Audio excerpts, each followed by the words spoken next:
ये वो हमारा खेत जिसमें सब्जियों के लिए हम तैयारी कर रहे हैं। पिछले दिनों यहाँ पे रोटावेटर चल रहा था, मैंने वीडियो बनाई थी।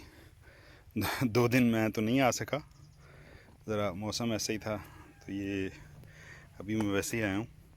तो ये बहरहाल पिछले 2 दिनों की बीच में ये एक सांप की कैंचली यहाँ पे है, कुछ बिट्स इसके यहाँ पे हैं और एक यहाँ पे है, इसके कुछ हिस्से यहाँ पे हैं। मेरा ख्याल है इसको उतारने के लिए उसे थोड़ी सी खुरदरी जगह या इस तरह की किसी चीज़ की ज़रूरत होती है जिससे उसको हेल्प हो। I am not sure, I am not expert, लेकिन मुझे लगता है क्योंकि ये खेत रिसेंटली हुआ है और इसमें 2 तो यहाँ पड़ी हुई नज़र आ रही हैं, विच इज़ डिसेंट साइज़। और तो खैर मुझे कोई ऐसी चीज़ दिखाई नहीं दे रही यहाँ पे। मैंने सोचा कि इसको भी थोड़ा सा डॉक्यूमेंट किया जाए। यहाँ पे कम से कम 2 तो बड़े साइज़ के सांप मौजूद हैं।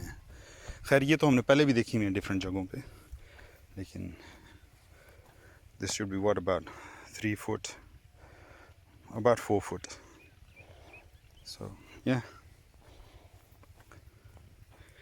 This is what working in nature is like. So this is the view where I lay down or take a rest at Forum.